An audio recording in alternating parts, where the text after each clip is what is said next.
What's up, everybody? It is Jesse. I am here with Hella Greg. No sound effects. Sorry. We just wanted to get in here before the episode started and give a huge shout out to some people that we owed some shout outs to. So these people are all Patreon donors. All you have to do is give $1 a month. You get a shout out on the show. You get a couple extra little bonuses with $1 too, believe it or not. As they go up, the more shit you get. But, we're very appreciative of everybody who gives $1. We're appreciative all the way up to the people who give $100 a month. There is one person that does that. So thank you. Holy shit. So here's some shout outs we've got. Before we go, Greg, how you feeling? I feel great. You feel shout outy? There it is. Now he feels shout outy. Yes. All right, Greg, let him know what it is. All right. Karen M., Chris Cali Lady, James and Monica Bizzle, Kyle, Aaron Leatherman, and Thomas. And I'll pick up with Joseph Brown, Rebecca Krautheim or Krautheme. Sorry. Justin J. Yeah, just Rebecca's fine. Just Rebecca. Justin J. Thomas and Nicole Martinez. So huge thank you to all of those people who are giving to the show. We couldn't do it without people like you, and people laugh and we joke about, $1 a month, but it really, there are a lot of you out there, and if everybody's given $1 a month, Greg and I can really make our dreams come true. What do you think, Greg? Yeah. Yes. Greg dreams of having a dirigible. I thought you wouldn't tell anyone about that. Hold on, I'm Googling what that is. Well, just a huge thanks to everybody who gives. Thanks to everybody who's thinking about giving. Give a buck, get a shout out. What you know. Anything else, Greg? No. Enjoy the show. Guess the sausage.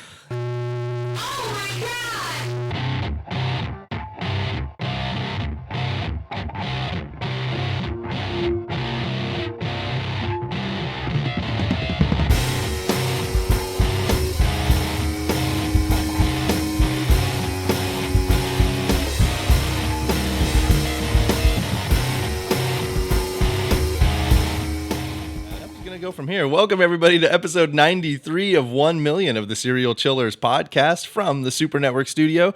I am here with Hella Greg in his bunker 66.6 feet directly below us, and I ask you, how goes it, Hella Greg? I'm doing well, thank you. Yeah, you just let the song play out an extra couple beats there tonight, didn't you? Sometimes. It's nice to be recognized.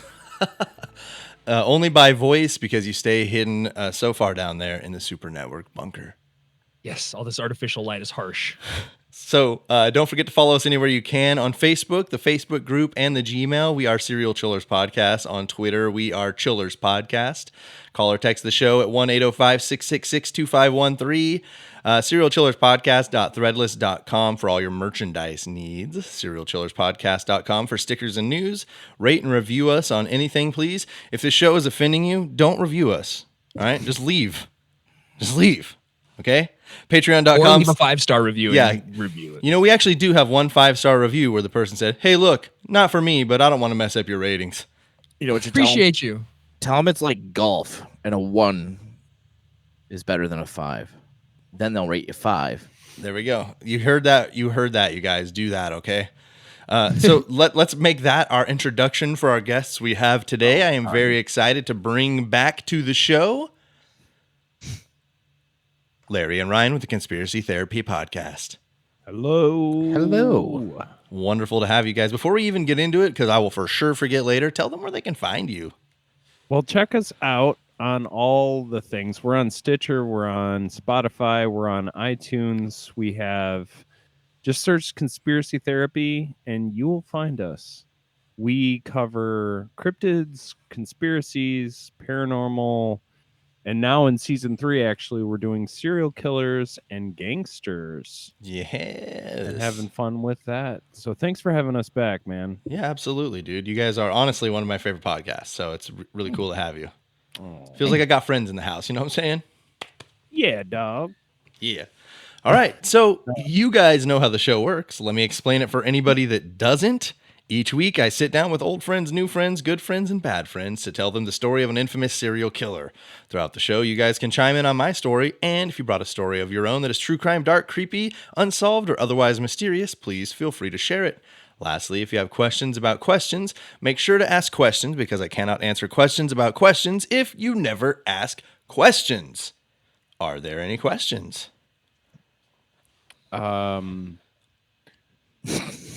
Then welcome to and let's play the Serial Chillers podcast. You know, out of 93 episodes, I'm surprised nobody's asked if there's a drink minimum. Well, that would be me, probably. You're the drink maximum. I'm the. Listen, there is a limit. I've had to write songs about how drunk you are. Had to write them. Had to. That's true. Had to document it for historical purposes. So just as This was the catchiest way. Okay, so I believe last time you were on, Ryan, I brought Ted Bundy.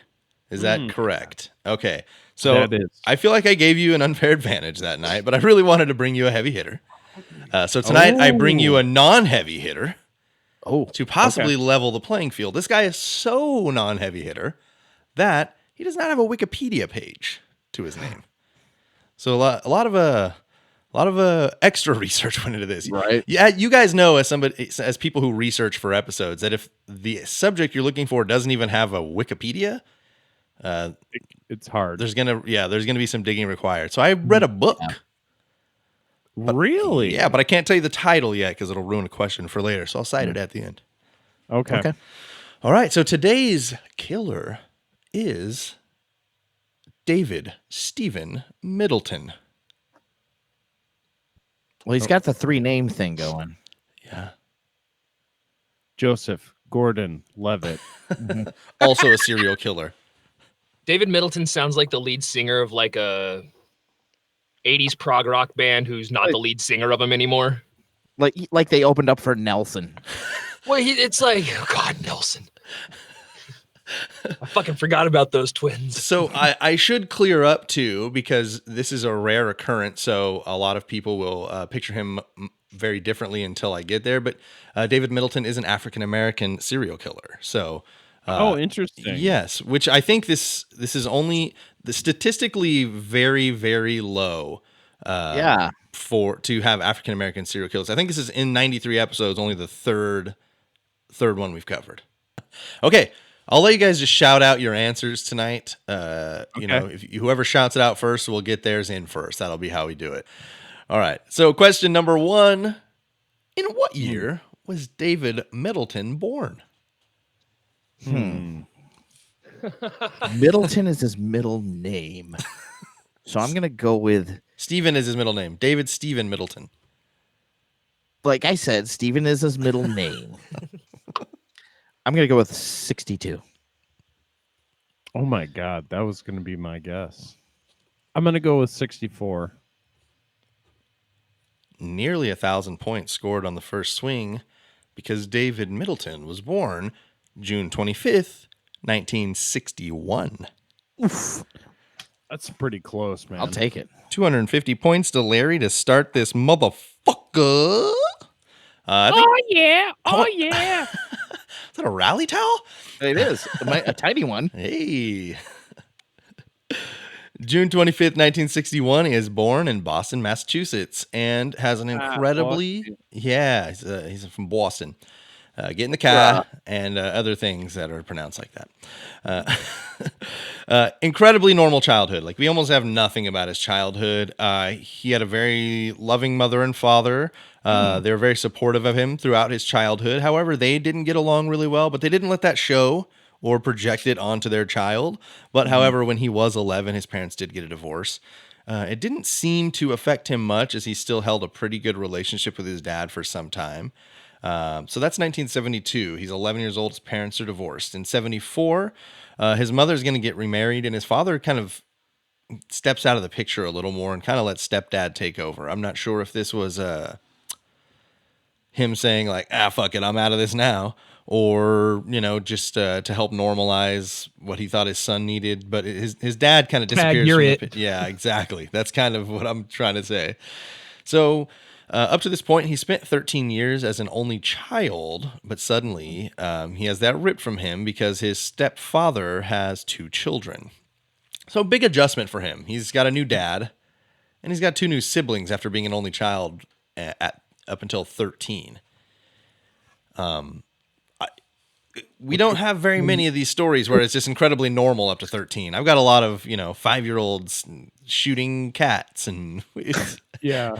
Well, this would put it in like about 1974. So he's a youngin.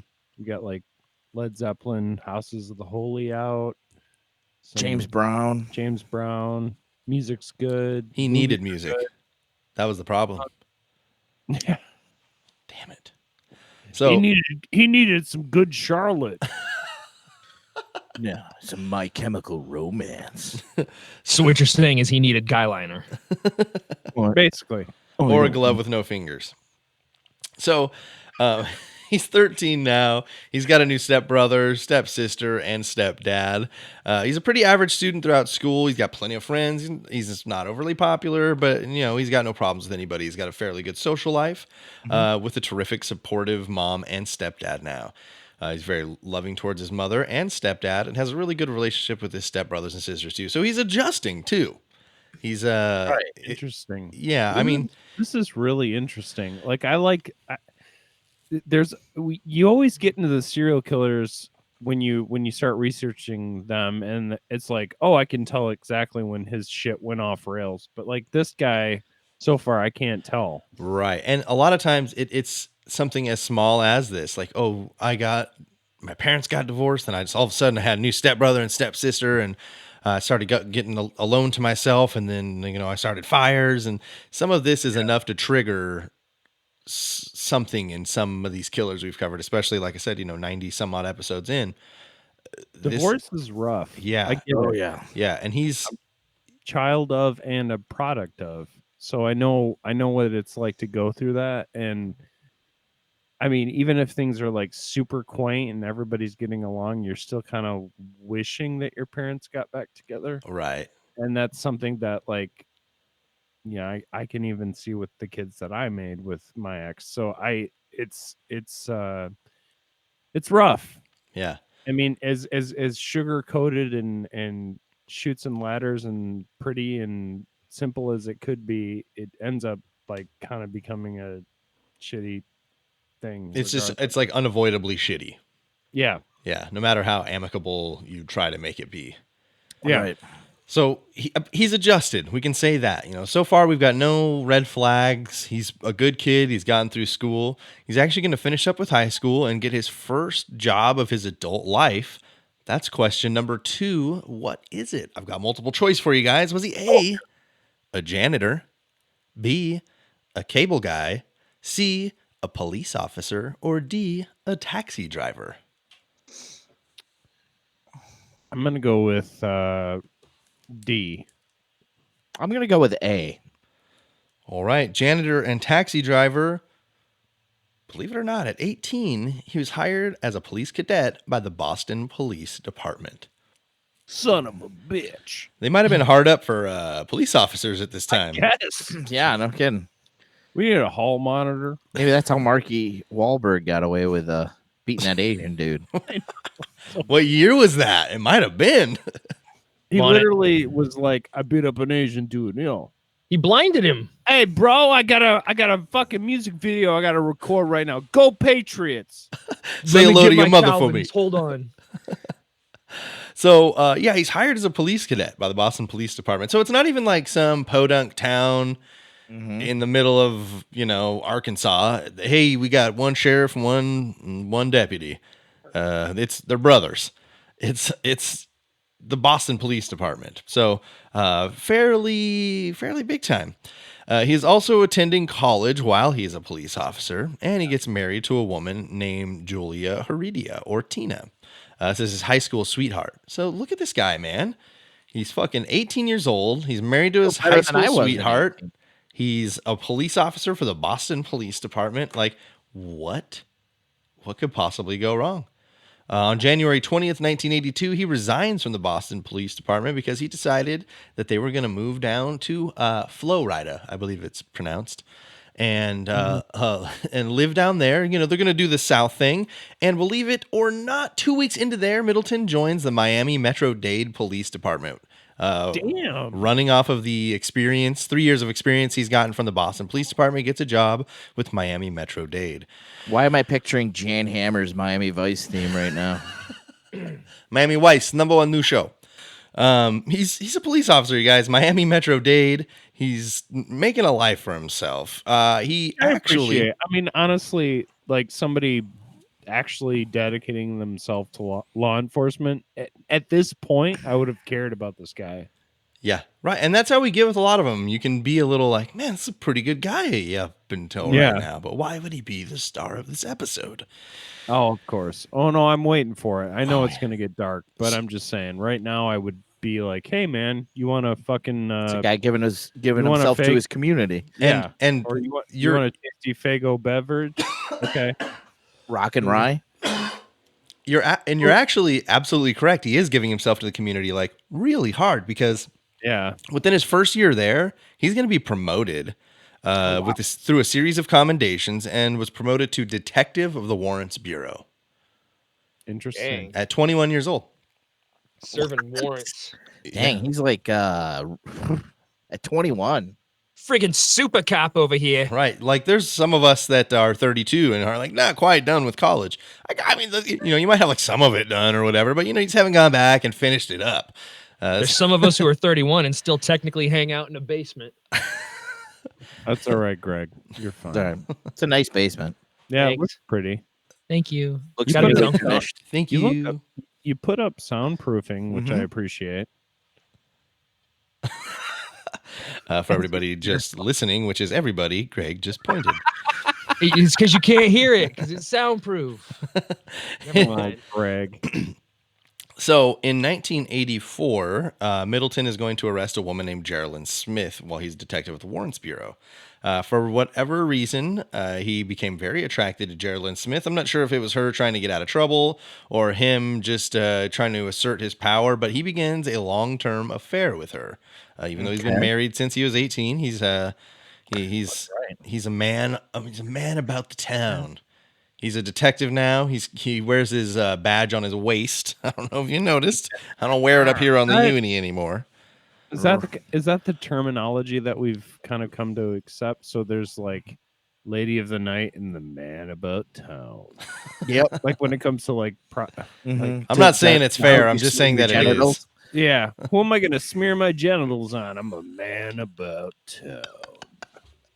I'm gonna go to a gentleman's club right now, Man, I gotta say, Only because the buffet is off the hook. where I will make precipitation happen. so in 19 Or my balls will. That one took me a minute. The rain joke took me a minute. You thought twice when I'm not taking that word on head on. I tried to can sidestep and I appreciate slipped. that though. I can appreciate that. Okay, so Ryan, you were wondering when that moment is going to happen. When that what's that thing that it's going to be? When it goes The from catalyst. yeah, I mean, when the fever pitch builds up, when they go from being just a normal dude to being I'm a psychopath, basically. Like, I think this is it. So his affair starts. He's Right. he's asserting his power throughout the A lot Miami-Dade of community. A lot of men do have affairs. I sometimes insert just the tip of my power. In 1987, his mother dies, Oh boy. That's it. That's a catalyst. and his first wife, Julia Heredia, claims that at this time he began to hit rock bottom. He became a staunch alcoholic, and she said that he became sexually aggressive towards her and other women at this time. And she means in the one interview that I could find that I read from her, she was saying that like they would be passing each other in the hallway and he would pin her down and take it. And they would be really? yeah, and they would be out and about whatever at the mall or out at dinner, and he would be like handsy to other women right in front of her. He became this. His mom dies. He has this huge breakdown, becomes an ultra alcoholic, and then all of a sudden, incredibly sexually aggressive. Julia Heredia said it was like in 6 months, he became an entirely different person. So it seems like he's angry at his mother for dying. That's kind of what he's definitely angry, and that's Yeah. a very good observation. Is that he might be, because she's always been there, and that's always been his one person that's going to support him constant. regardless. Yes, exactly.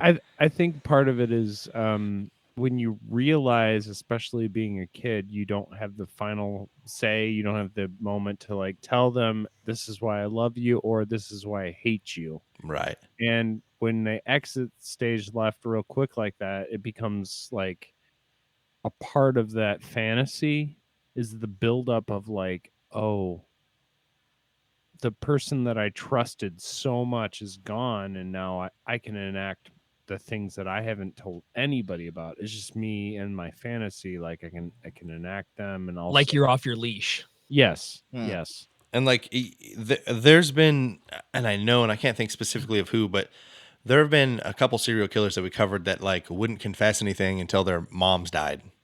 Like, Yeah. when my mom dies, I'll tell you everything you want to know. Yeah, So, of course, because that's the truth seeker, or the person that they actually let the beans spill on. Like that's the person that they're like, oh, by the way, I ripped up my sister's homework and I fed it my homework to the dog or whatever. Like that's the person that like you can't hide anything from. Or you don't want to let her down. Exactly. Perfect point. well, Yeah, because saying I'm disappointed hurts so much more. right. It's true. Yeah. Oh, It's God. true. Oh, I've had those moments too when my parents have, my parents have said that to me, and it fucking sucks. I'm not mad. I'm just disappointed. You cut me deep. You cut me deep. Like, God damn it, Dad! Couldn't you just beat me with a belt again? So yeah, it's a huge catalyst in his life. You are wondering when it was coming. There it is, 1987. So in 1988, he's now 27 years old. He's going to be removed from the warrant section and be moved to station duty. Warrant like cherry pie? Yeah, they had a bunch of other really good songs like Yeah. Apple pie. yeah, that one too. Warrant cherry pie. Anytime you hear it, it's like cinnamon stage 1, cinnamon stage 1. Okay, so he's removed and he's going to be investigated for some internal affairs issues. I've never been a cop, but I can't imagine being a detective in the warrants department and then being moved to station duty, like at the front desk. Like, yes, ma'am, how can we help you today? Is a real fun move. Yeah, you've gone from like an outdoor job to an indoor job. That's true. And I imagine that all of the other cops who you've worked side by side or above over the last few years that are coming in through that front door, it's like, it's just desk duty, huh, Middleton? Like, nice. Pushing pencil, aren't you? What'd you do? So he's being investigated for essentially he's using his role as a police officer to assist two criminals. He wrote letters to prosecutor's office in New Jersey requesting low bail for a man named Jabir Muhammad, who was a friend of his from high school. He did the same thing for the woman he was having an affair with, Geraldine Smith. So he's, I guess you're not supposed to use your police officer-ness to attempt to get people lower bail. Then Right. what's the point of even being a cop? Right. I mean, if you like you have a little bit of weight to throw around, let him throw it around. Well- Like he can recommend it, but Well, see, that's the what, judge Hey, the judge look. is the one who's like, hey, wait a second, not gonna give him lower bail. and that's what I was thinking too, is it seems like, why wouldn't you be able to get a letter of recommendation from a police officer, but I think that perhaps specifically this department has rules against it. That's really the only thing I can. If I could use my police officer-ness for anything, it would be to bring the dollar menu back. Okay, so he's put on suspension. They take him off of desk duty. I think something kind of happened in as far as the internal affairs investigation, implicating him a little more than they initially thought. So the investigation is going to come to a close. Question number 3. After the investigation, what happened? Is it A, he was fired? B, he was able to return to the force but kept the station job? C, allowed to return to his old post? Or D, he resigned? Ooh. I'm going to go with C. Ryan says C. I feel like A, and it pushed him over the edge. So Larry- it was not A. I'm sorry, Larry. It was C. He was allowed to return to his old job after the internal affairs investigation that looked like it was going really poorly. He was even suspended during it. He's going to make a full comeback and return to his job as detective of the Warrants Bureau. Fuck yeah. So this is, for me, sign number 1 that someone's going to become a serial killer is they do something fucked up. It looks terrible for them. And then all of a sudden they get off scot-free and it's right back to normal. It affects them not other than the time they lost. And then There's no punishment. exactly. And they're like, I could do that again. I can maybe get away with a little more. And Yeah, this is when I get nervous. so it begins. Oh, boy. So on February 15th, 1989, Middleton was allowed to return to the warrant section after his suspension was up. Middleton had coaxed a woman who worked for the Miami-Dade police station to have sex with him, claiming that he was a Santerean priest. So he's a police officer, but he's got like this secretary who works in the police station. He's been kind of wooing her a while, and he notices that I'm Father Cop. she's into Santeria. And it's like, well, you didn't. I couldn't not think of that. I know I won't even go through it, but yeah, it's going on. Yeah, There's it's happening. Listeners who are like, That was a sublime reference. yeah. There you go. It should go over nobody's head now. So apparently this is the line that got her. He's just like, well, I'm a Santerean priest, so should probably have the sex with me now. You may want to cup the holy balls. So initially, she consensually has sex with him, and I guess he admitted to her that, listen, I just really liked you. I'm not actually a Santerean priest. I don't even know what that is. So she tried to leave, and instead of her getting out of the house, he kept her for a day or so and would repeatedly rape her. Oh, Yes. Damn. Yes. that's not very Christian-like. Middleton. So November 19th of 89, he's going to be arrested in Miami, Florida for kidnapping and sexual assault of this woman that he worked with. He had kept her in his home for 2 days, tied up, while he periodically raped her and hit her with a leather whip. But she worked with him, right? Yes. So she has to know that she's not getting to leave, is she? I mean, like, She did. He let her go. so you're just gonna go back and like roll into work on Monday and be like, "Hey, Karen." I think that's exactly what his plan was, and that's exactly what he thought. Like, I think he thought that his power was endless, right? Yeah. Sounds like it. Well, here's the problem: is he's going to make bail before his trial would take place, and on September 29th, 1990, question number 4. While on bail, what did he do? Was it A, flee the country, B, commit murder, C, commit another rape, or D, he kept it clean? He's actually good on his bail. Ryan, I'm gonna go with D. I'm going to go with C. Okay, so Ryan says he kept it clean. Larry says he actually committed a rape. During this time, Middleton is going to rape a 16-year-old girl in Miami, Florida.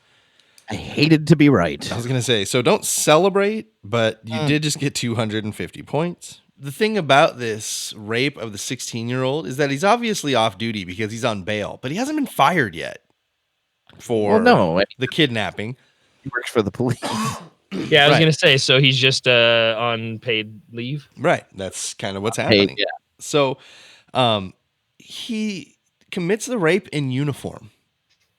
He puts the Bold. puts the That's a uniform bold on, strategy. heads out, and finds himself a 16-year-old that's suitable for him. And he commits the rape essentially in broad daylight. So what a fucking maniac. He's Yeah. like throw it all to the wind. He's goes and puts on his uniform while out on bail for kidnapping and sexual assault, and sexually assaults a 16-year-old girl. He's 28 at this time, by the way. These are the actions of a man who clearly doesn't give a fuck. No, Yeah. and it's clearly been told, hey, listen, there's not a whole lot we can do about this. So, question number 4 Boy. for the rape and torture of the woman who he kept for 2 days, how long would he serve? So he got brought back in for the rape of the 16-year-old, and he was out on bail for the rape of his coworker. He's going to be charged with the crime. For the rape and torture, how long will he spend in prison? This one's just an open, closest to the answer gets 250. Nail it, you get 1,000. Okay, so life sentence is 20. I'm gonna go with this is early 90s. I'm gonna say 7 years. I'm gonna say he got 5 life sentences. He got 5 years. I thought you were going to say 5 years, Ryan. I'm sorry. It assumed like Yeah, no, I you would. So he got 2 5-year sentences, but they're to run concurrent to one another. I fucking Yeah. lose my shit with these serial killers because their stories always just make me mad. Yeah. Yeah. So God damn it. he got essentially a 5-year sentence for the false imprisonment and a 5-year sentence for the battery to be served at the same time. Here's something for you as well. Let's cut to question number 5 really quick of his 5-year sentence. How long will he serve? Oh, this is just Yep, same idea. Same idea. You can nail it, you get 1,000 points. 18 months. You sounded so disgusted when you said that. Because I'm afraid to be right.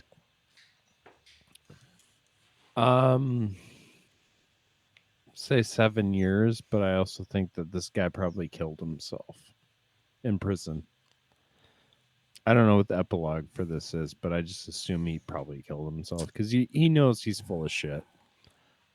He's going to spend 4 months in prison. Motherfucker. Ryan Oh my! quits. No, I know. You guys, he's serial killers drive me nuts, man. Because they always somehow they escape the. They're the ones who are allowed to get there. Like after doing so many of these, that's what it seems to me is just like they're the ones that continue to get away with it because we're not even close to done. No, you'll never. This you'll is never. this is his first major arrest, and he's out in 4 fucking. I was gonna say he hasn't even even- killed anybody yet. Yeah. So, October 11th, 1990, he's going to be rearrested in Miami for the September 29th rape of the woman while still in police uniform. So he was never charged with that. He was in prison for a 5-year sentence, but Miami was like, "Yo, he only did 4 months. Let's go ahead and pick him up and charge him for that one too." Jesus. Yeah. Ugh. So that was October 11th. He's arrested for it, and he's going to post bail almost immediately and leave the state. Guy's got a lot of money on him. Yeah. So November 18th, 1990, he's arrested in Greenville, Mississippi, which is where he fled after his initial arrest in Florida that he is now out on bail for. December 12th of 1990 would officially resign from the Miami Metro-Dade Police Department. He had to resign.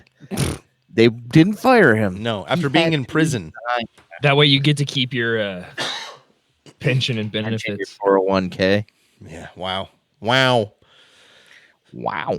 So, you guys remember that like Santa Claus Christmas movie, the claymation, where the elf just wants to be? I don't want to make toys. I want to be a dentist. Mhm. And his whole song is, That's Rudolph. "You can't fire me. I quit." I want to be a dentist. So March 26, 1991, he skipped. Wanna be a dentist. I feel for that guy, man. He just, maybe he was into like teeth play. I don't know what that is. Teeth play. You should watch the first season of Channel Zero. I have. I'm on the last season. I haven't watched anything past the first one. I need to catch up to them. Dude, Channel Zero is one of the best shows on I loved the first season. or sci-fi. Yeah, I think it is sci-fi. Loved Sci-fi. it. Loved But it. I watched it on Shudder. Oh. So he's skipped bail because he got arrested in Mississippi after skipping bail twice. Question number 6. At what amount did the judge set his bail in Mississippi? Was it A, $10,000, B, $50,000, C, $100,000, or D, he was denied bail? I'm going to go with B because that was actually the first number that popped in my head before. I'm gonna go with D. Ryan says he's denied bail. Larry says $50,000, while in Mississippi, David Middleton is denied bail by Circuit Judge Philip Davis. So Ryan's going to get 250 points on that one. He is up to 500. Larry is at 750. It is anybody's game. It is Dick and Dick right now. Yes. Whew. And I can't wait to get out there and measure at the finish line. Okay, so June 19th, 1991, Middleton is found guilty of false imprisonment. The jury was deadlocked on the rape charge due to lack of physical evidence. So he gets charged for the false imprisonment. Question number 7, how long would he get in prison for this crime? A year. Said the man who's lost all his faith in the system. You really, yeah. Thanks, guys. I'm gonna go with 4 years. Ryan says 4 years. Larry says just the one. Ryan's going to even it up because this time he's going to get another 5-year sentence for the false imprisonment. He's going to be released from prison after serving only 2 of his 5 years. So that's right. Of his 10-year sentence, he served 2 years, 4 months. Yeah. So I can't even joke and be like, oh, that seems reasonable because it fucking doesn't. So we've got a 750 all tie, and he gets out of prison June 25th. He packs it up and moves to Montrose, Colorado, and purchased a pickup, a 1972 International Harvester, and he had use of a Mazda RX-7 through his new girlfriend, Yvonne Haley. So RX-7... Yes, Greg. Before you go on, can I point out that he did that on his birthday? His birthday is June 25th. How about that? So he moved on his 32nd birthday to Colorado, bought himself an Happy International birthday. Harvester. I actually text Greg about this. International Harvesters are like some of my favorite older trucks like ever. So I'm kind of pissed off this guy had like my dream old pickup out just using it for Moita. So yeah, all right. So he's moved to Colorado. Let's jump to question number 8 and say, how long will he be in Colorado before he's stirring shit up? Before 3 months. 7? So you guys have split the difference because it is 5 months. So here's how it works on the Serial Chillers podcast. If there's a tie in that way, we do revert to Price is Right rules, which means that Larry, without going over in 3 months, will get the points on this one. Got an answer for it all, guys. Answer for it all. Larry goes up 1,000 to 750. Yeah, 5. He gets to Colorado. He's settling in, guys. 5 months. What the fuck, man? He doesn't even Bored. I'm not even fully unpacked 5 months after I've moved somewhere, let alone from Florida to Colorado. I'm still sleeping on a mattress on the floor. I've been in my house for 11 years. So At that point, it's a lifestyle choice. November 21st, 1993. This is 5 months after being in Colorado. His girlfriend, Yvonne Haley, picks up her friend Buffy Rice from a Walmart parking lot in Montrose. Yvonne, That is a beautiful, beautiful name. He needs Yvonne to come back. or Montrose? Buffy Rice. Oh, Buffy Rice, yeah. It works for so many applications. Sounds Great delicious. when he gets to the old folks home. So Buffy Rice is friends with Yvonne. They work together at the Sizzler. Yvonne. Sizzle. I like sizzling steaks. As I'm He's got the hiccuping like a big So guys. my hiccups. It's not happening. It's embarrassing. Just write it out, man. Just write it out. So Yvonne Haley is the girlfriend of David Middleton, obviously, and it was said recently Buffy had stopped hanging out with Yvonne and David because she and her husband were a couple friends with them. Over the 5 months, they had moved there, and Yvonne worked at Sizzler and was like, "Hey, you should come hang out with me and my new boyfriend, David Middleton. He's not a serial killer or anything." And, we'll be couple friends. So they go over there and they're hanging out with him for pretty consistently for the first 4 months. But then Buffy says to her husband and father, "Hey, listen, I've been going over there a little more and I've been doing a lot of coke." So David Middleton is supplying her with the coke. So he may, it's unclear to me if he was like out selling coke or if he just had coke and was like, "Yeah, I got you, girl. Like get down here and get a bump." But at any rate, she's trying 1993. I mean, I Yeah. feel like everybody had cocaine. Yeah, she's trying to separate herself a little bit from Yvonne and David. So it's odd to her husband that she hasn't returned home because she's supposed to go to Walmart and come back, and it's been like 4.5 hours. And Right. I'm thinking that she linked up with Yvonne to go, maybe go do some coke because she's had a recent history with that. So she was taken to the Middleton apartment, and that is the last place that she is going to be seen alive. Several hours after she was supposed to have returned home, her father and husband go looking for her. They went to the Walmart parking lot and found her car, but no sign of her. They knocked on the door of the apartment of the Middletons and got an answer from Yvonne's 18-year-old daughter, who said that she had seen Buffy with her parents just a few hours before. She tells Buffy's search party that they had all left together. What worried the father and the husband at this point is they noticed that the International Harvester was still in the parking lot, and the only vehicle gone was the Mazda RX-7, which only sat two. So if the three of them left together, how would that be possible in two seats? So, I mean, like... Buffy got stuffy in the trunk. Yes, absolutely.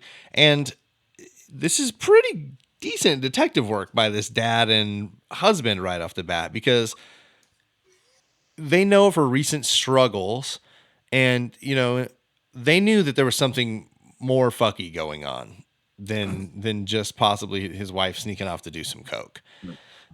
So they're noticing these inconsistencies. They report it to the police, and the police come out and ask a few questions. Later on, it's going to be said that Middleton was spotted taking a big trash bag out of his apartment that night. This is officially the date that Buffy Rice is going to be reported as a missing person. And Middleton is questioned that very evening. He says he's got nothing to share about it. And that's the end of that. There's no real evidence one way or another, and there's not a whole lot of questions being asked. Another 5 months later, on April of 1994, Middleton and Haley leave Montrose, Colorado, and they move. Okay, this one is open. It's going to be 750 points if you can get it. Question number 9. To what state? I can tell you that it's none of the ones that he's lived in, so we can nix Colorado, Florida, and Massachusetts. Illinois. New York. He and Yvonne Haley, to Sparks, Nevada. Nevada, y'all. So, interesting choice. Sparks, just outside of Reno, if you're unaware. Biggest little city. I was gonna say I have family in Sparks. I like it. Yeah. Yeah. Oh, wow. But it's beautiful this time of year. It's hot. So Fucking Nevada. They moved to Sparks, and almost immediately, June 30th of 94, Middleton rents a storage unit at Sierra Royal Mini Storage in Sparks, Nevada. He gets a job once he's made it to Sparks in just 3 days. Okay, Wow. so when he was 18, he became a police officer. He's now 33, moves to Sparks, Nevada. You guys, question number 10. What is his new job? This one is also just left open for you, and another 750 point option. If you can nail his new job, it's all yours. This could be game changing. There's a lot of jobs, I know. Probably even more than there are states, but that's just the way this question was written. A hint? I mean, the thing is, this is really hard. I guess construction worker. And I'll give you let's say you've answered construction worker. If you're in the wheelhouse, this is for sure going to happen. Larry? He said game changing, so I'm gonna say he worked at a casino as a dealer. He was? That's smart. I like where your head's at with the whole like move to Nevada and got a job. Like, Yeah. I like that. How about, let's see. I'll give you guys, because neither of those are right. And I think, to be honest, I got through this and I meant to write multiple choices for this. So Oopsies. it happens. It happens.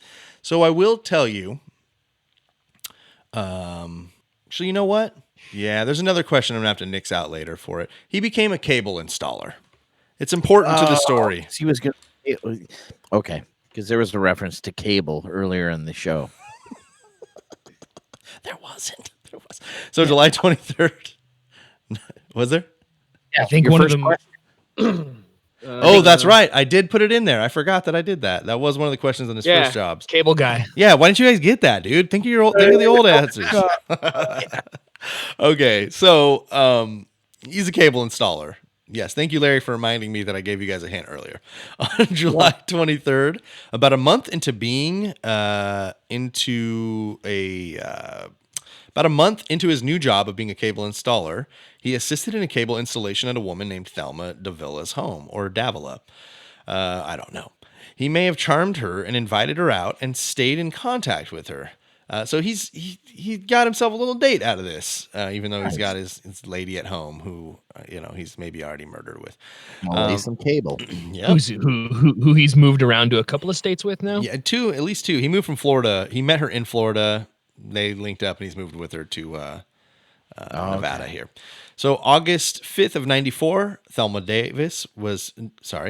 Davila was picked up in a light-colored pickup truck with a black male driving and a white blonde-headed female as the passenger. These descriptions match the 1972 International Harvester, Middleton, and Haley. So they've been described pretty well as being seen picking her up, no problem. The next day, she is still with him, and they see her out partying with friends, and they report that Davila left the nightclub with a male matching the description of Middleton and his pickup once more. On August 8th, Thelma Davila disappears from her apartment in Sparks, Nevada. Thelma Davila disappears from her apartment in Sparks. Middleton requested an upgrade for his storage unit on the very same day, saying that he needed more room. Weird. November of 1994, Middleton's truck is broken into and he files a burglary report. His address was listed as 1425 Carlin Street in Northeast Reno, Nevada, working for the TCI Cable Company. So this break-in is kind of going to help them later on when they're investigating, because all of a sudden they've got right where he lives and where he's working. Right, So yeah. this burglary that happens to him is actually very advantageous for the case. January 28th of 95, David Middleton does cable service for a woman named Kathy Powell. On February 3rd, Middleton kidnaps Kathy Powell, who was an elementary school teacher, from her home and took her to a storage unit at 8:06 p.m. February 4th, Middleton returns to Kathy's apartment early in the morning and takes a TV, printer, computer, and fax machine and anything else of small electronic value. Very weird. Also on this day, he's going to visit his storage unit 6 times at 12:37 a.m., 5:47 a.m., 6:49 a.m., 8:45 a.m., 11:53 a.m., and 5:38 p.m. The following day, he also makes 4 visits sporadically through the day. February 6th of 95, Kathy Powell's credit card is used to purchase a stereo system from a Good Guys store. So it seems to me, and this has never been proven, but I think she's in that storage unit and he's going and checking on her every few hours. They've got everything of hers as far as all of her electronics. They've got all of her phones. They've cleaned out her apartment, and they've obviously got her credit card as well. And they're buying themselves a stereo system. Mm-hmm. They're going to risk it for the biscuit. I don't know. How much money did they spend on the stereo equipment purchased on Powell's card? What year is this? This is 1995, which, if I'm not mistaken, stereos are kind of expensive at this point. 25,000. 25,000. I'm gonna say now 95. My first year out of high school, I bought a stereo. Ignore my number. So I'm gonna say 1,200. That's accurate. Larry's going to get the points because they spent $1,900 on Powell's card to obtain this home stereo unit. That's 5.1 right there. Ooh-wee. That's surround sound Dolby. Dolby, bitch. Boy. I can hear the dinosaurs all around me, Martha. Subwoofer. So with that, Larry's going to take a 1250 to 750 lead. And also with that, let's take a little break. We're going to come back with a hella Greg story and question. Greg, you ready for that shit? Yes. So ready. All right, so we'll take a little break here, come back, or we'll kill you. You guys want take 10?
feet firmly to the ground.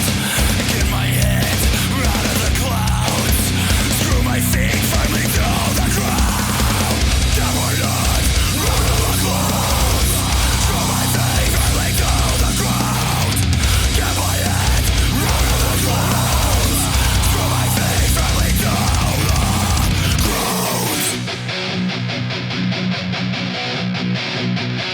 Screw my feet firmly to the ground. Everything is fine. I keep waiting for everything to be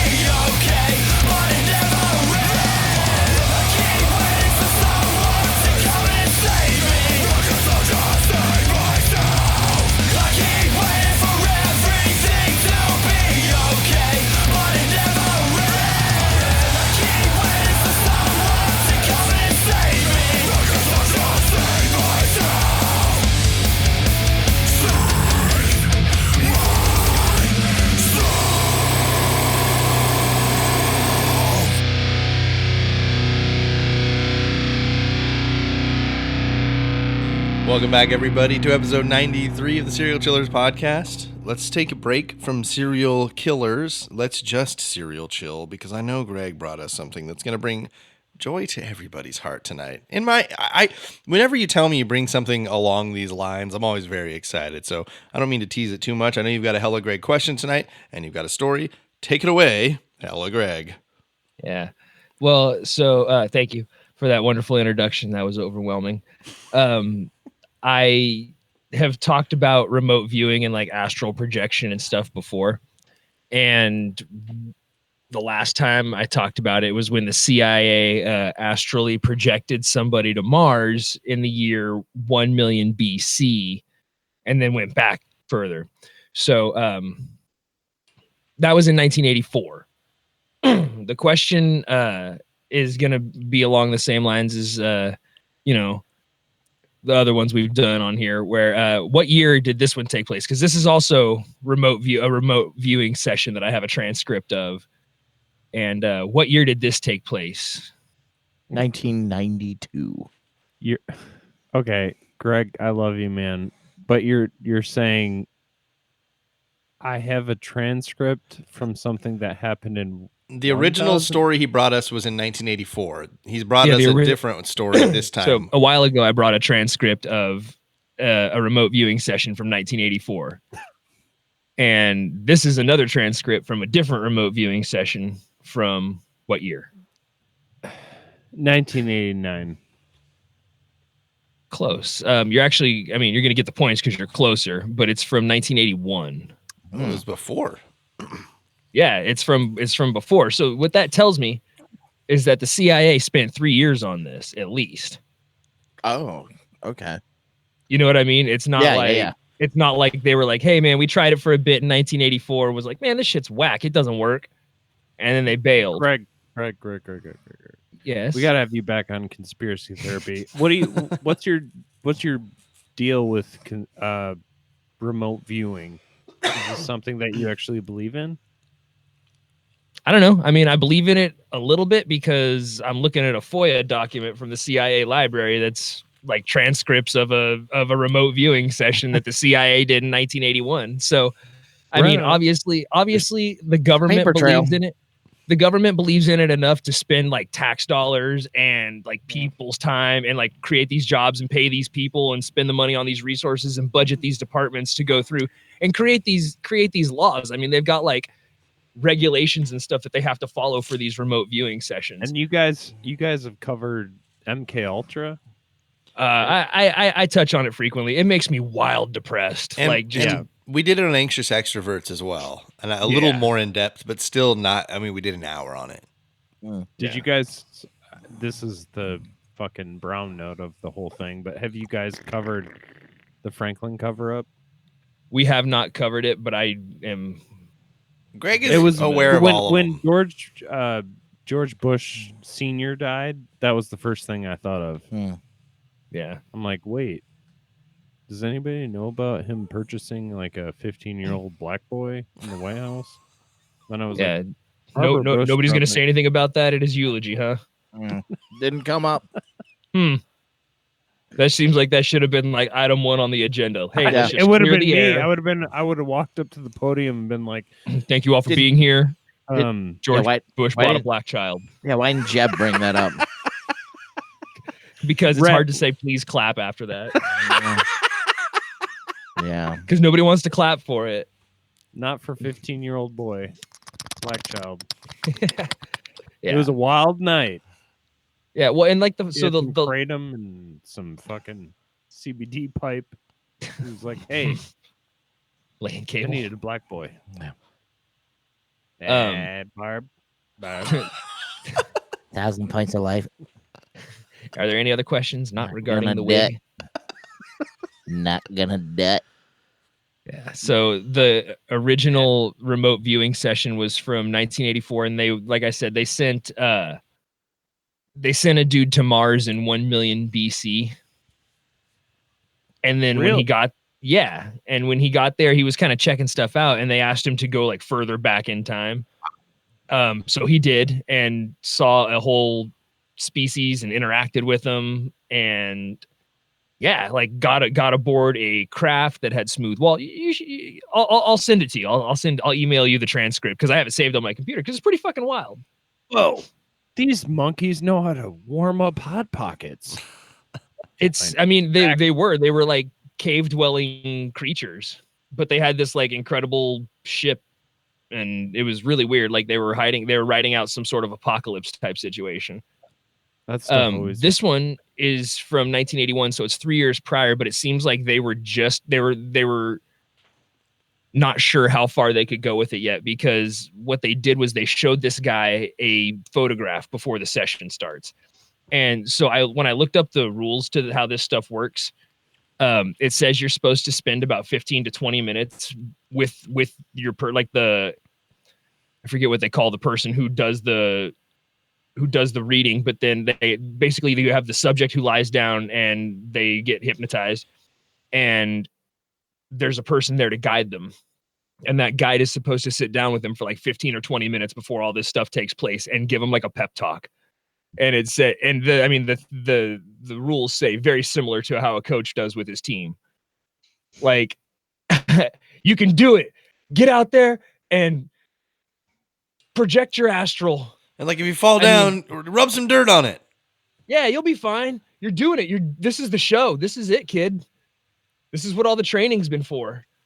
And so they put them, then they give them like 20 or 25 minutes to decompress and then get right to it. And this particular instance, they showed a guy a photograph, then they did their whole warm up and cool down procedure, and then they started in with the remote viewing session. And it takes place on December 13th, 1981, with a start time of 1,230 hours. It says our target for today is the man whose photograph you have been previously shown. At this point, I would want you to go ahead in time to the morning of December 17th, 1981. So they've got this guy jumping forward like 4 days. And it's like zero problem. He's like, okay. And then they say the man in the photograph has gone to a cafeteria. And he says, that's correct. Describe for me the man in the photograph. And he says, okay, just a minute. And then there's a long pause. And then he says, I can give you differences from the photo, because they're always asking for like raw data. Like when they sent that dude to Mars, when the dude was on Mars in 1,000,000 BC, like they were asking for raw data, not trying to explain what he saw, just give him the information. So the guy on Mars was like, everything's yellow, like okra. You guys like what? No, I'm saying you're on the moon, so he's asking if you. No, on Mars. Oh, my bad. Yeah. Do you guys want to start the reactor? Wade. So like they're asking for as much raw data as possible, and so he just starts listing off differences from the photo. He says he appears much older, easily 10 years older than in the photo, possibly 11.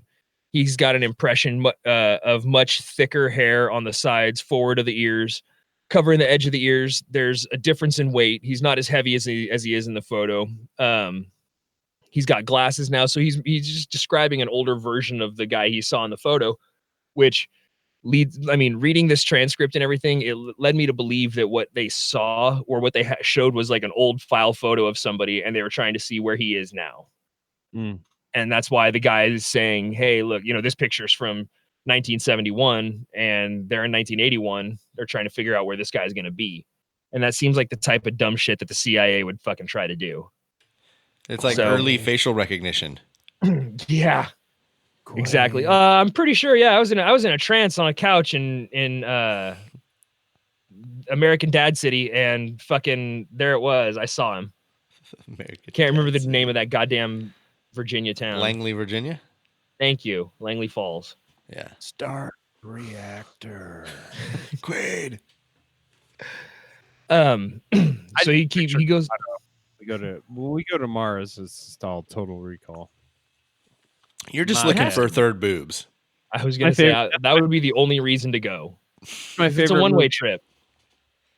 Like Venusville, baby, you make me wish I had 3 hands. It's the reason I switched over to shells. Yeah. Oh, well, that's a Demolition Man, actually. So yeah, they were for a long time. They're just trying to figure out what this cat looks like. They keep asking, what he's wearing. He's got a leather coat. What's the collar look like? I mean, they're trying to get real specific. They're trying to see how much detail this guy can pick up. He is able to get close enough to see the color of his eyes and how they're a light gray, and the frames of his glasses cover his eyebrows, and he's 5'7", 5'8" max, fairly light. Right now, lighter than usual in weight, getting less than 160. I like the way that they type the transcripts because they always put the ellipses in there for all the pauses. There's get him much lighter. What is that even? But You're the expert. You tell us. oh, good. Greg, I do this every week. I know exactly the pain you go through when you read something and you're like, I know this is legit, and then like you hit a moment where you're like, God damn it. This is making me sound like an asshole. Yeah, this is the stupidest fucking thing. Like, I feel dumber for having read it, but I also feel smarter because it's something true that happened. Right. And that's the thing, is that like 9 times out of 10, history is way more vulgar and intense than anything Game of Thrones or fucking Breaking Bad or whatever fucking visceral show you like to watch can even come up with. But see, this whole thing is actually fairly innocent. This particular remote viewing session. However, I will say for the record, it was remote viewing session 836. So they were at it likely far longer than 3 years. Yeah, this is remote viewing session 836, and this is 3 years previous to the other one. So It's like a prequel. But basically they show him the picture of this guy, then they have him jump around to a couple of different dates. They follow him. They're like, where is he? He's at a restaurant. What's the restaurant? And he's like, well, I can't tell. He keeps getting what he calls overlays. And I explained it on the other one, but an overlay is where you see an image that you can't explain. So your mind makes it something that you can. Again, like when the dude was on Mars, he saw a really tall monolith type structure, but he said he kept getting overlays of the Washington Monument because he couldn't explain what he was seeing, but the closest thing, right? His brain was like, well, Washington Monument's the closest we've got. Okay. Can I get a monolith on Mars? I'm sorry, is Washington Monument okay? So they have him follow this guy around. He goes through. He's searching for a van. They show him a picture of a van. He's looking for that. Basically, they were just using this guy to spy ahead of time. I was gonna say he's like a movable, invisible surveillance camera. Yeah, time spy. Yeah.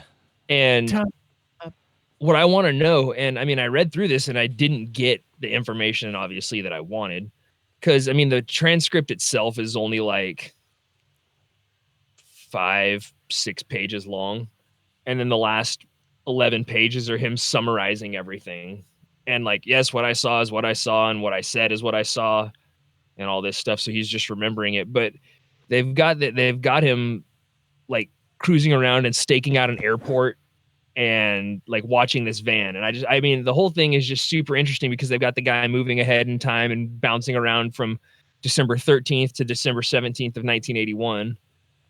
And just trying to gather information on somebody. And it just fucks me up it's session number 836. And it's 3 years before the other one that I've already done where we were sending a guy to 1 million years BC on Mars. And I don't know, that's pretty much all I really have. I mean, They were just escalating. Yeah, I mean, they were building. Like, they were, okay, we can jump ahead a few days. Can we go back 1 million years? And to Mars? Yeah, and it's the weird one. The weird thing about that one is that they had a very specific laid out plan. They had coordinates for him to go to. Here, they had a very specific laid out plan. They had a person for him to find. They had an object for him to follow. And like at one point, he's like, they see the van, and he's like, well, I see an airport. Or he said, I see a parking lot, and I see an old farmhouse, and they said, well, let's go with the house. So he goes to the house with the van, like goes to the point in time where the van was at the house, and then explores that area. And they say, well, let's go to the parking lot now. So he goes to the point in time where the van's at the parking lot. He's just able to like quantum leap around without Sam. Mm. I got a question for you, Greg. Skin it. And Jesse, because I know this is something that would interest you. This is a future episode for our podcast. And our Illuma mommy actually brought this up today. Supposedly, there was new science that dictated that possibly the pyramids were brought about because of dinosaurs. They tamed them and then used them to help them build them. I mean, I like the idea, but I thought there was like pretty hardcore scientific evidence that people and dinosaurs didn't exist at the same time. I don't know. I lost my shit when I saw that. I was like, what? We are T-Rex. talking about this. You know, a well-produced YouTube video could sway me though, because I watched a pretty good one on flat Earth, and Oh my god. No, I get that too, man. Like I watched. I'm totally not a flat earther, but like I get it. I'm not. But I get yeah, a good solid argument will fucking like make you think for a minute. Mhm. And that's what I felt when I was listening to you talk just now. But yeah, no, she brought that up. She was like, "Hey, dinosaurs built the pyramids," and I was like, "Jesus Christ!" No, not him. The dinosaurs. Who do you think was training the dinosaurs? That's Christ. He was out there in his toga like Chris Pratt in Jurassic World. And he had a wallet chain and Junko jeans on, and he was like, "Hey, man, you're a butterfly." Say, did he have spiky hair that was frosted at the tips? Oh yeah, Jeezy Creasy. Greg, wonderful. I like the astral projection stories. I kind of they like inspire me to write fiction. Like that's where I go with them. Like it sounds weird, but like, you know, sometimes real life is, as they say, stranger than fiction. I mean, I'm glad the CIA writing a bunch of fiction inspires you to write fiction. Well, like a fucking bunch of people did that with the Bible, so why not? Art begats art, Sir. So, hot take. So hey, you guys want to get back to serial killer David Middleton? Yeah. Do we ever? So thank you, Hella Greg, for the story, and Hella Greg question. Wonderful astral projection. Keep them coming. How many more of those CIA transcripts are there? There are literally decades worth. Can't wait to hear more. I don't know about astral projection ones, but there are definitely decades of FOIA documents to just like thumb through. So he if you guys remember, he's just purchased the $1,900 stereo. That's where we left off. ooh, So he has his girlfriend Yvonne Haley go pick it up, because why would you go pick it up on your own? Because come on, don't be foolish. It was loaded into the back of Middleton's old Harvester truck, which is very recognizable. If you guys have ever seen one of these pickups, they're like not very normal looking. They stand out for sure. On this day, Middleton is also going to visit his storage unit 2 times, once in the morning and once in the early afternoon. On February 7th of 1995, Kathy Powell was officially listed as a missing person after not showing up for work. So this is the woman that was the elementary school teacher that he abducted. So she's been missing for about 5 days now, and she's officially a missing person. Police obtained a search warrant to go to her home. Police obtained the search warrant because she has a friend that has like gone by and like swears he saw a foot in the bed, but he can't. You know, obviously he's not going to go inside. And she's got one friend who's very concerned for her and gets the police involved in the fact that no one's heard from her in a few days. So police get a search warrant to search her home. She was not there, but they noticed that a lot of her electronic devices and appliances were missing. If you guys remember, Middleton stole those the day after he kidnapped her. So he's cleaned out her house, and they now know that something has gone amiss here. And the next day, Middleton visited his storage unit one time in the evening, and this day is assumed to be the day that he is preparing Kathy's body for disposal. The following day, David Middleton did not visit the storage unit at all, but on February 10th, he is there one time at 7:45 p.m., and he is assumed to have been finishing the final wrapping for Kathy's body for disposal, because the following day her body is found in a dumpster in Reno, Nevada. Middleton had visited his shed at 7:26 p.m. that night, 2 hours before Kathy's body was found. So it's been in there some time at this point too. I want to say 9 days. That's pretty intense that it was found like almost right away. I threw in a dumpster. Yeah, but still, I mean, who goes by and checks dumpsters? I mean, have you been to Reno, Nevada? Dumpster Yeah. divers. Yeah. I got kicked out of a casino in Reno, Nevada. How about that? Doesn't surprise me one bit. So she was, they believe that she had possibly been cleaned up before being placed in the dumpster, and she had likely been dead up to 3 days once she was found, meaning that she was alive for up to 5 days in his custody, possibly all inside the storage unit. February 12th of 95, Middleton visited his storage unit one time at 1 a.m., and there's a video available of his entry this time. Apparently the camera was on and off in random times.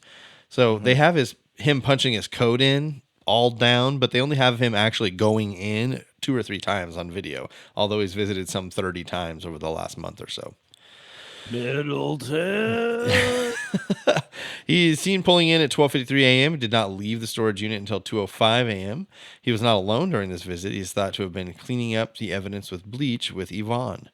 On February 23rd, police obtain and execute a search warrant for Middleton's truck and apartment, only for evidence for the crime in the Good Guys case. So they know about the $1,900 stereo. It's a credit card. It's 1995. It's not 1812. The police know how credit card works, and they're able to trace it back to David Middleton. So they're able to get a search warrant for his vehicle. So they don't find much in his vehicle, but they find Baby, you make me wish I had 3 hands. they ask him if he has a storage unit, because they hear rumors of a storage unit. So they've only looked into his vehicle. They want to get into his apartment and look around, but they're asking about a storage unit, and he's pretty much like, nah, I don't know what you're talking about. Storage unit, that's not me. I think he's paying in cash at this time, so they're not really able to trace it to him at this point. On March 5th, police obtain a search warrant to look inside his apartment and find evidence of the missing girl. So they get an altered search warrant to get to look inside the storage unit that they find out about because of a tip from a local postman who knew the case. He knew David Middleton's truck from some of the descriptions. He saw the truck going into the the storage unit, and essentially tipped police off to what he had been seeing in Middleton's storage unit use. So he's a hero here, guys. I have to assume that postman was bored. What do you know about it? Nothing. I'm a prostitute. We're male prostitutes. I always forget about that fact. I got 3 nipples, so I make women happy because they're like, "Hey, he's got a nipple on the left, a nipple on the right." He makes the women wish he had 3 The hands. God, I was superfluous waiting third. for my moment. He has 3 nuts. So they've got a search warrant now to search the apartment. The apartment leads to a search warrant to get into the storage unit that the postal worker let them know about. March 7th, they're finally granted the search warrant and obtained evidence inside the storage locker of murder, theft, and possession of firearms. On March 8th, police obtain a seizure order to take blood and hair samples from Middleton for DNA analysis. Middleton attempted to improvise a deal with the DA for a lesser sentence if he was to provide information of Kathy Powell's credit card grand larceny. He is not granted a deal at this time. I want to say something. Do they have the CCTV footage for this last crime? They don't have. They just have him going to the storage unit. Okay. That's really it. They have him going Do you have into footage the of entrance. That last kind of before he got captured footage. Yeah, he's gone a couple times in that last couple days. Yeah. I always tell people, like, if you're super obsessed with a killer, watch this last footage or this last kind of thing that they said, whether it be like a journal or even like a recorded video. Like, you can learn a lot about the guys that you think are so well articulate and figured this all out. They're all shitheads. Ted Like, Bundy's so pathetic and desperate in his. biggest fucking egotistical nonsense human being. Yeah. And he spawned so many shitheads. And like after doing Columbine and realizing like, oh, there's so many people who want to like do Columbine. Well, Columbine wanted to be Oklahoma City bombing, but they couldn't. Like they were criticizing Ted Kaczynski, or not Ted Kaczynski. They were criticizing the Oklahoma City bombing for not being like, I guess technically like a pro terrorist attack, because Eric Harris always wanted to be a terrorist. It just drives me nuts because these guys are so committed to like an image, and then they fail so much. Yeah. Like they're not even close to being what they think that they're supposed to be. They're losers. They're all fucking losers. That's why we dub all of them 100% fuck faces. Indeed. They're fucking terrible losers. USDA certified. Right here. You're a loser. So they've got his DNA now. He's trying to get out of the everything, trying to get a deal on the table. He's not going to be granted a deal. They're going to have another major interview with him. It's going to last for 9 hours. He only confesses to having consensual sex with Kathy Powell, but this time he goes a little farther and says that she did die, but it wasn't because of him. Question number 13. How did he claim that she died? Did he say that A, she overdosed, B, choked on vomit after drinking too much, C, accidentally shot herself, or D, strangled herself?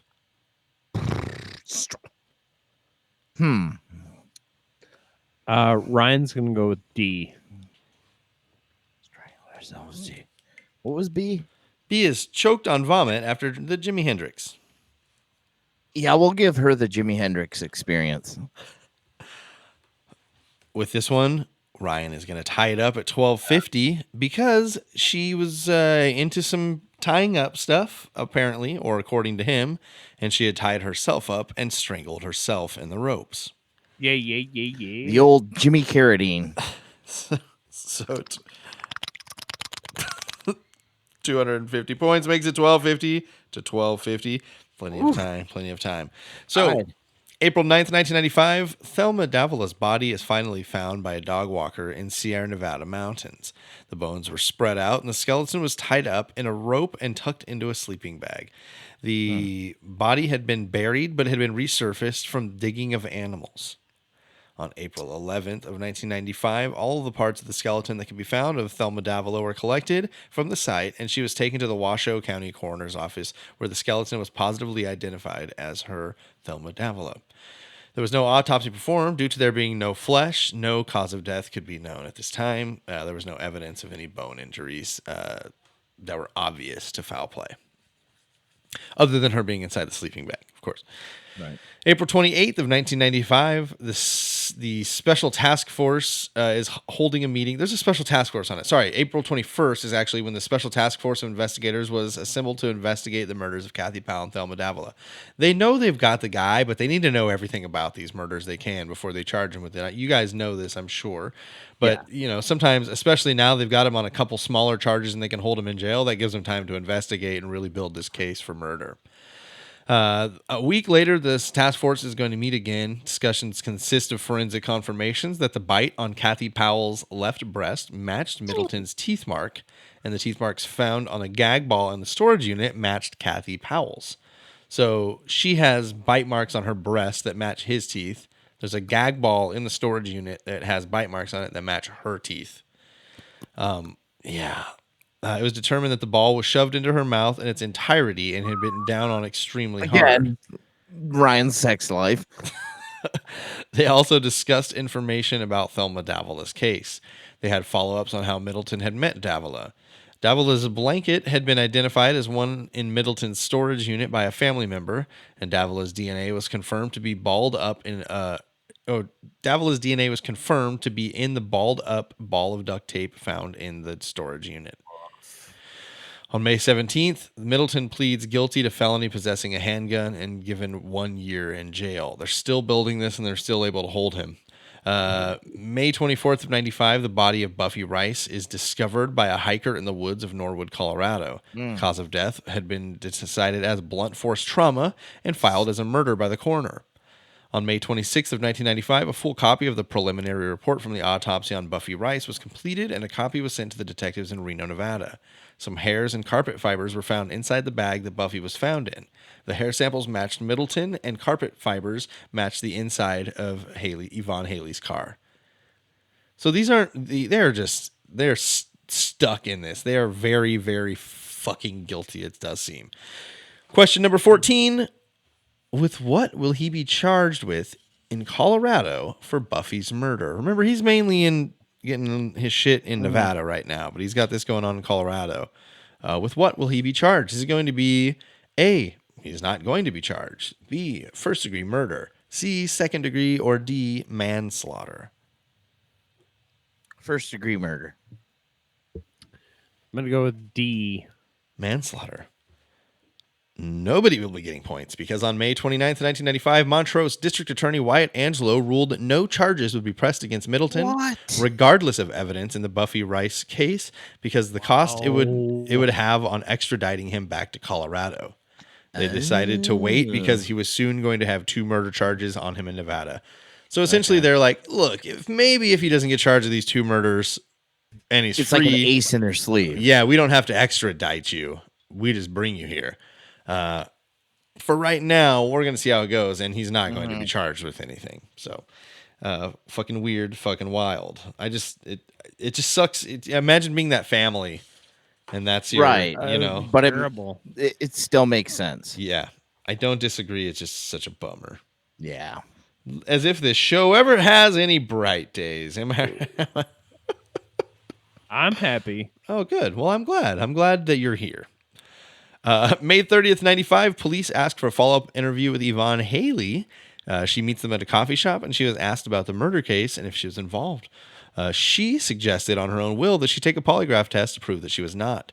Wow. The next day, 2 days later, Haley was nowhere to be found when police came to pick her up for a scheduled polygraph test. Every time I hang out with Larry, I have to take a polygraph test. Detectives believe she had spoken to Middleton, and he had talked her out of it. Wow. 5 days later, on the 6th of June, 1995, another attempt was made to get Haley to take a polygraph test. They found her, and she came back to the station, but then expressed how she didn't want to do it because she was not mentally prepared to answer the questions. Damn. The following day, another interview with Middleton and the Reno police took place. The first interview that Middleton started, quote, slipping in, according to detectives. He still denied murder, but admitting to taking a woman to a storage unit for sex. June 12th of 95, Reno investigators arrive in Miami, Florida to investigate Middleton's past there. On the 13th, Start the reactor. on the 13th, the search warrant is obtained to see Middleton's personal internal affairs files with the Miami-Dade Department. So they're learning about all of the dirty cop shit he kind of came up in his early 20s there. June 14th, the investigators interview 7 of Middleton's old co-workers at the police station in Miami-Dade. Every single one of them reported Middleton as being a sexual deviant. One of them reported knowing that Middleton had sex with a 16-year-old because he admitted to it to the police officer. Middleton was also reported, he said that he was bragging about the 16-year-old sex because it was consensual. That was his defense to it. Mind you, this is like the early 90s.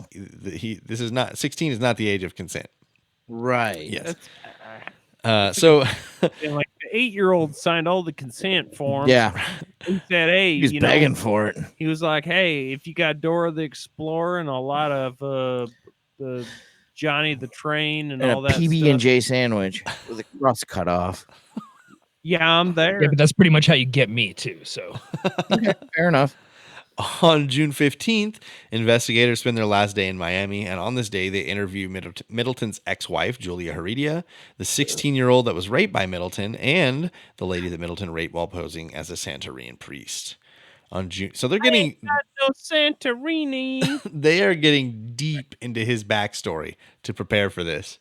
On June 19th of 95, the Special Task Force meeting was held, and the DA decided that they had acquired enough evidence to press charges to the full degree of the law.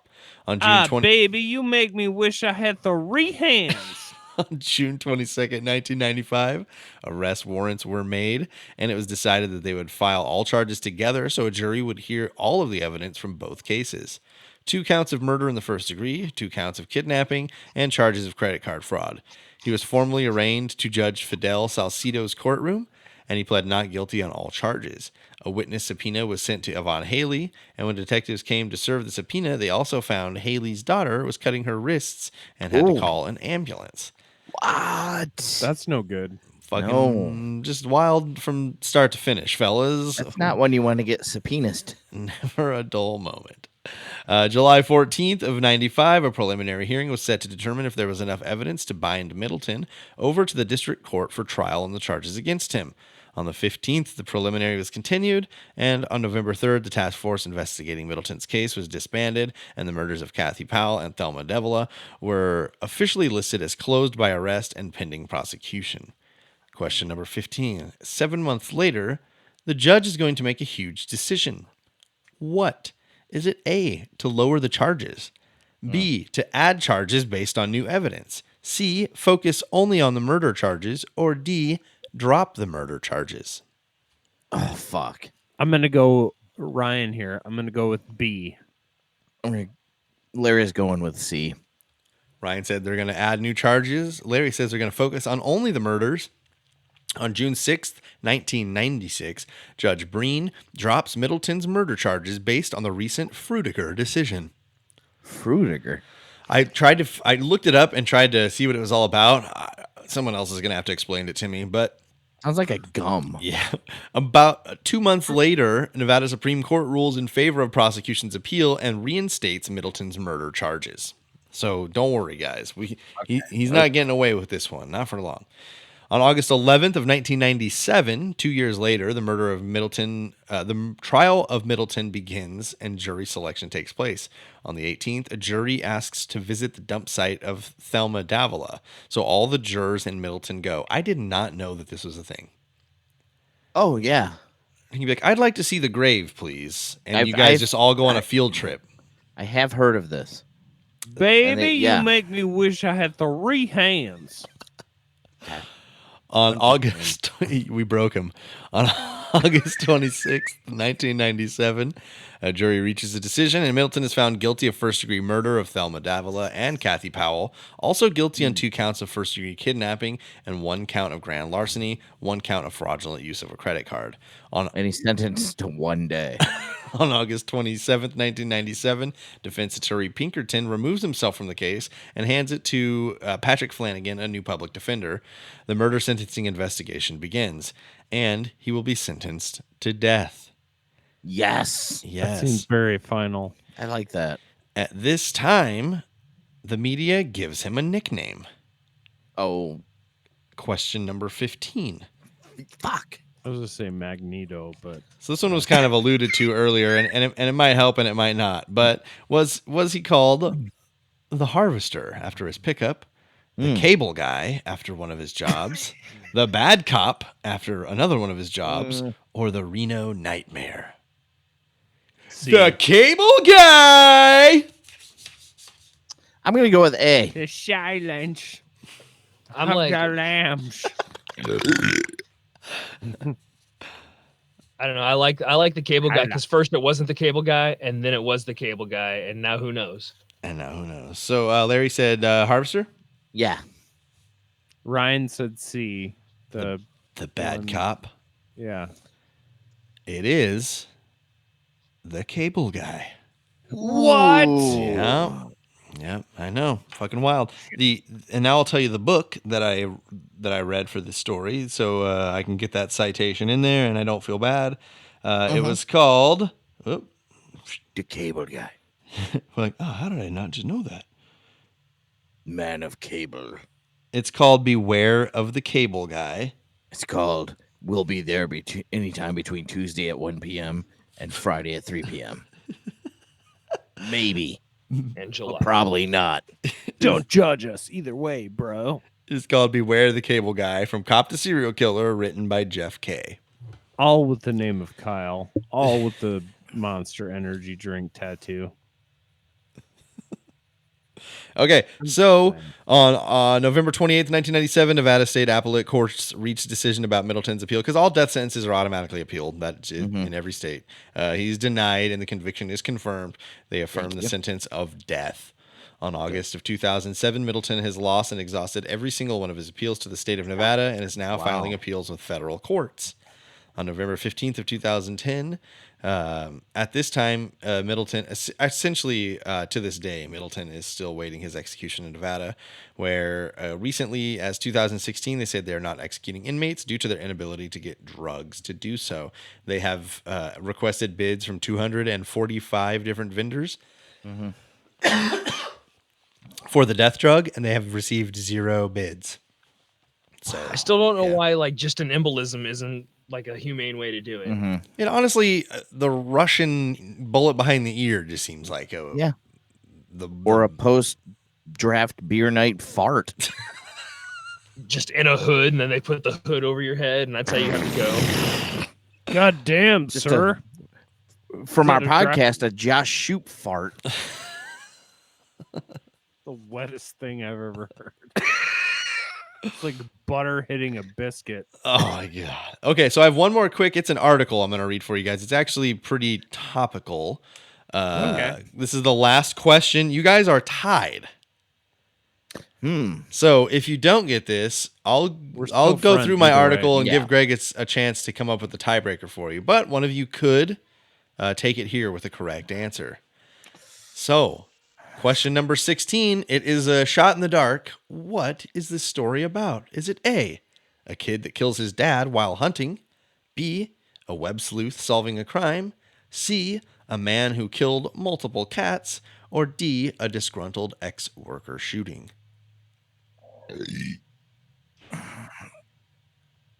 Well, because of my form of employment, I'm going with D. I'm going to go with A. Kid killing his dad while hunting for Ryan. Disgruntled ex-worker shooting for Larry. He's like, yeah, it will be. But this one is about a web sleuth who solves a crime. So, Greg, if you would kind of get a tiebreaker thought of here, maybe just a question and make it random. I'm going to read this article, and you'll give it to him at the end to see who wins this, the conspiracy therapy answerer. So, It's still to Dick. Dick and Dick. this True friends. This article is called 3 Bear Brook Murder Victims Identified. Citizen Sleuth Genetic Genealogy Provide Key Clues by Jason Moon. This was published on June 5th, 2019 on nhpr.org. This is New Hampshire Public Radio.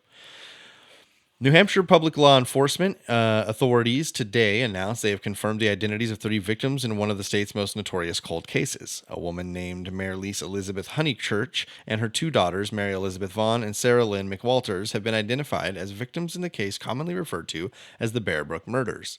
Their bodies were found discarded in barrels near Bear Brook State Park in Allenstown. Associate New Hampshire Attorney General Jeff Streslin identifies 3 of the victims in the Bear Brook murder case. The first barrel was discovered in 1985 and the second in 2000. A 4th victim in the case, a female child, remains unidentified.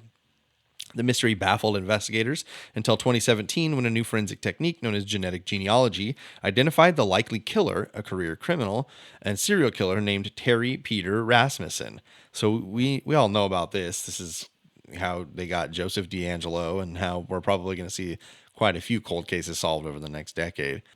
If you do 23andMe, your uncle might get arrested. So, despite that discovery, the names of the victims had remained a mystery, a remarkably unusual scenario for a murder investigation. They had the killer, but not the victims. The lack of answers left many who had followed the case concerned that the mystery, which helped usher in a powerful new forensic technique, would itself go unsolved. It's also cast a shadow over residents in Allenstown, some of whom who have been holding annual vigils for the victims for years. Susan Morrill, New Hampshire Senior Assistant Attorney General, said the New Year resolution of this decades-long mystery is the result of efforts from a variety of professionals and volunteers across the country. Quote, they never stopped trying to identify the 4 victims in these barrels, and they work together to bring the answers to the victims' families today. Today, we've returned the identities and dignity to Mary Lise Honeychurch, Mary Vaughn, and Sarah McWaters. Police say Honeychurch was last seen in Southern California in November of 1978. She brought Terry Rasmussen to Thanksgiving dinner at her mother's home. After what's described as a small dispute in the family, Honeychurch left the gathering with Rasmussen and her 2 daughters. That was the last time the family would ever see her. Authorities say Rasmussen likely arrived in New Hampshire in the late 1970s and left in 1981. He's believed to have lived in Manchester and went by the name Bob Evans during that period. Down on the farm. It's such a generic fucking nickname. The identities were first discovered last fall by 2 people outside law enforcement, amateur investigator Becky Heath and genetic genealogist Barbara Ray Vinter. Heath and Ray Vinter each discovered the identities independently within just a few weeks of each other. New Hampshire State Police confirmed their discoveries with additional DNA testing and investigative work over the last several months. The unidentified 4th victim is not biologically related to the other victims, according to the investigators. Therefore, she remains unknown. Authorities previously identified Rasmussen as her biological father. Becky Heath, who lives in Connecticut, says she spent countless hours scouring the internet for clues about the Bear Brook victims after first becoming aware of the case about 10 years ago. Quote, I got a little crazy with it, said Heath. I would go to work and I'd come home and I would just research and research and research. Heath's research consisted largely of reading internet forums where people search for long-lost relatives and other missing loved ones. Her hope was that a distant relative of the Bear Brook victims, who had remained unidentified since they were first discovered in 1985, had been using such a forum to look for them. Heath says the search was made difficult by the fact that online information is not always accurate or up to date, unlike official missing persons report. It's like the in-between, says Heath. In the fall of 2017, Heath first came across the name Sarah McWaters in an online post written by someone who said she was her half-sister. Replies to that post, written by others who believed they may have also been related to McWaters, suggested that she was one of the family of 3 people who had died and not been heard from since the 1970s. Heath was able to match the birth dates of each member of the missing family to the estimated age ranges of the 3 related Bear Brook victims, the adult and oldest child and the youngest child. Heath shared her suspicions with a group of fellow amateur investigators, but the tip was not submitted to law enforcement initially. I don't know why I didn't pursue it more, says Heath. I didn't really get feedback from anyone, so I didn't pursue it more. According to Heath, her interest in the post about the 3 missing people was reignited in October of 2018 when she began listening to Bear Brook, a podcast produced by the New Hampshire Public Radio that chronicles the investigation into the unsolved murders. I was like, you know what? Listening to this podcast makes me think it is this person, these girls, says Heath. It fits. It just fits. Heath then contacted some of the family members who posted in the online thread. Through online messages, one of the family members told Heath they remember Honeychurch had been with a man with the last name Rasmussen when they last saw her. Terry Peter Rasmussen had been identified as the likely killer again behind the Bear Brook murders in 2017. He submitted to the tip to law enforcement on October 12, 2018.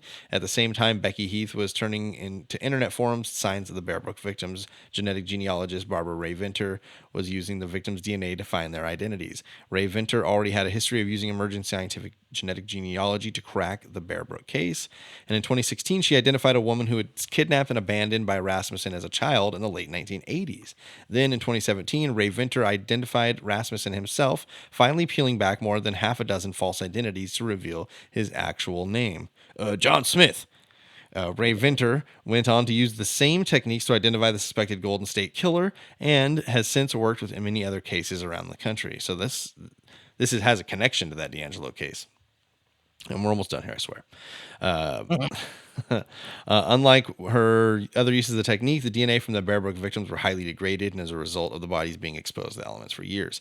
Attempts to gather DNA in the forms of victims' bones revealed that bacterial DNA had been infiltrated and decomposition had set in. I'll skip over this part and essentially tell you that the new technique is able to rebuild these gaps in DNA. So they are... using dino DNA. You were so busy thinking about if you could. Whether you thought you should. You didn't think if you should. What was it? Yeah, something like that. Yeah. Whether you could. I believe the quote is, "Baby, you make me wish I had 3 hands." I love you, Greg. Thank you. Gotcha, man. Okay, so they until recently it was thought that retrieving autosomal DNA from hair samples that do not still have a living root attached was impossible, but the cell nuclei, along with the autosomal DNA that carry the breakdown of the cells, has become part of the hair strand. In recent months, a forensic lab in California has been pioneering a new method that painstakingly reassembles the broken bits. So there you go. After months of failed attempts in the fine-tuning, the new technique was finally given to Ray Venter and a DNA sample that could be used in genetic genealogy.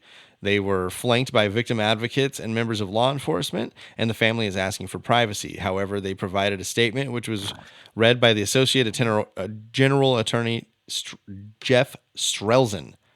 This day comes with heavy hearts. Marilise, Mary, and Sarah were so loved by our families, and they were greatly missed.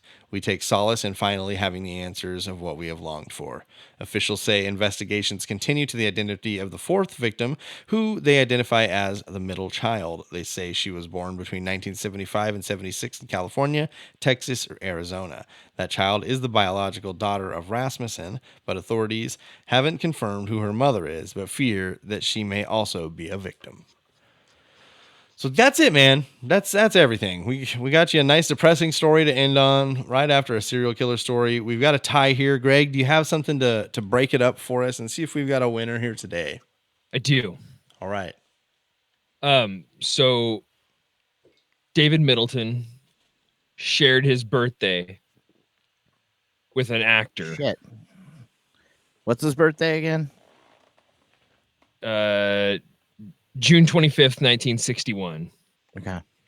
He shared his birthday with an actor. The actor is best known for his role in The Office. John Was- Krasinski. Was it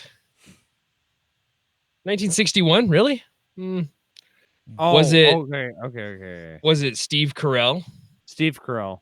Craig Robinson, Steve Carell. Ricky Gervais, or Rainn Wilson?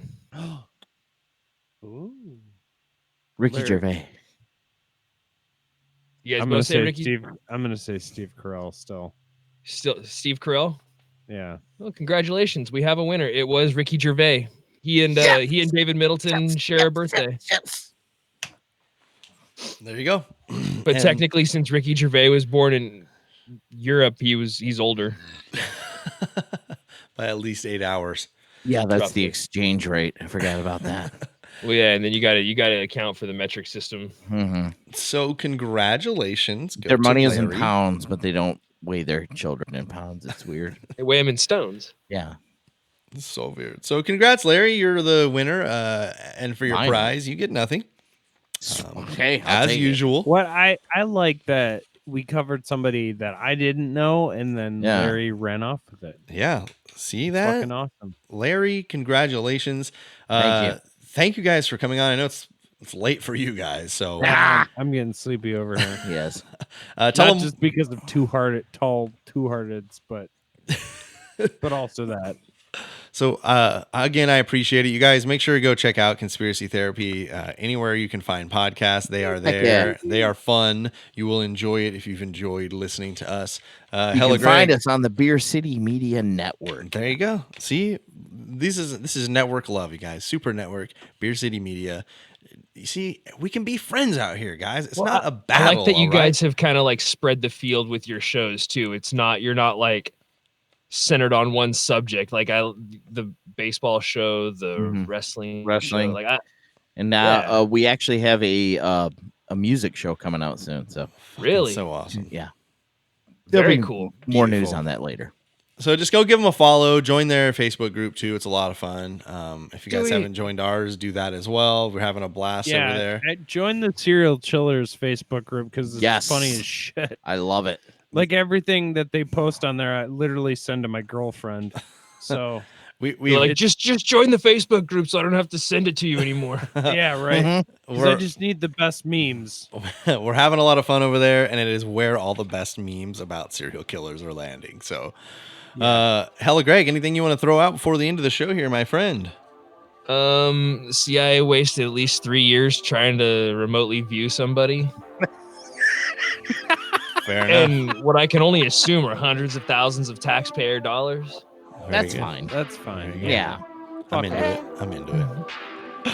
All right. Well, thanks, buddy. Thank you, Hella Greg. Thank you, Ryan and Larry from the Conspiracy Therapy Podcast. And thank you, everybody, for listening to episode 93 of the Serial Chillers Podcast. Remember, don't talk to strangers. Dudes.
This has been another presentation from Super Network.